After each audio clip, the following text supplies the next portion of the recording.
Hey guys, welcome back. ಸ್ವಲ್ಪ ಹಿಂದೆ 22ರಿಂದ joint session ಶುರುವಾಗುತ್ತೆ. ನರೇಗಾ ಬಗ್ಗೆ ಸ್ಪೆಷಲ್ ಸೆಷನ್ ಕೂಡ ಅದರಲ್ಲೇ ಇರ್ತದೆ. ಸೊ ಗವರ್ನರ್ಸ್ ಅಡ್ರೆಸ್ಸು ಮತ್ತು ನರೇಗಾ ಬಗ್ಗೆ ರೆಸಲ್ಯೂಷನ್ ಮಾಡ್ತೀವಿ. ಸೊ ಅದನ್ನು 22ರಿಂದ 31 ನಡೀತದೆ. ಆಮೇಲೆ ಬಜೆಟ್ ಪ್ರಿಪರೇಷನ್ ಶುರುವಾಗುತ್ತೆ. ಸರ್ ದೆಹಲಿಗೆ ಏನಾದ್ರು ಹೋಗ್ತೀರಾ? ದೆಹಲಿಗೆ ಏನಾದ್ರು ಕರೆದ್ರೆ ಹೋಗ್ತೀವಿ. ತಿಮ್ಮಾಪುರ ಅವರು ಸರ್ ಎಲ್ಲ ಇಲಾಖೆಯಲ್ಲಿ ಆರ್.ಪಿ. ತಿಮ್ಮಾಪುರ ಅವರು ಎಲ್ಲ ಇಲಾಖೆಯಲ್ಲೂ ಭ್ರಷ್ಟಾಚಾರ ನಡೀತಾ ಇದೆ ಅಂತ ನಾನು ಮಾತಾಡ್ತೀನಿ, ಅದು ಗೊತ್ತಿಲ್ಲ ನನಗೆ. ಆ ಥರ ಹೇಳಿಲ್ಲ, ನೀವೇ ಕೇಳ್ತಾ ಇದ್ದೀರಿ ಹಂಗೆ. ಸರ್ ಇವಾಗಲೇ ಅವ್ರ ಮೇಲೆ ಏನು ಕ್ರಮ ಆಗಲ್ಲ ಸರ್? ತಿಮ್ಮಾಪುರ ಮೇಲೆ ಏನು ಕ್ರಮ ಆಗಲ್ಲ? ರಾಮಚಂದ್ರ ರಾವ್ ಅವ್ರ ವಿಚಾರ ರಾಮಚಂದ್ರ ರಾವ್ ಸಸ್ಪೆಂಡ್ ಮಾಡಿದ್ದೀನಿ.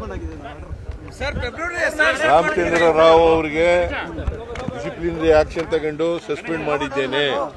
ಸರ್ FIR ಶುರು ಮಾಡ್ತಾರೆ ಅಂತ ಅರೆಸ್ಟ್ ಮಾಡಿ ಅಂತ ಡಿಮಾಂಡ್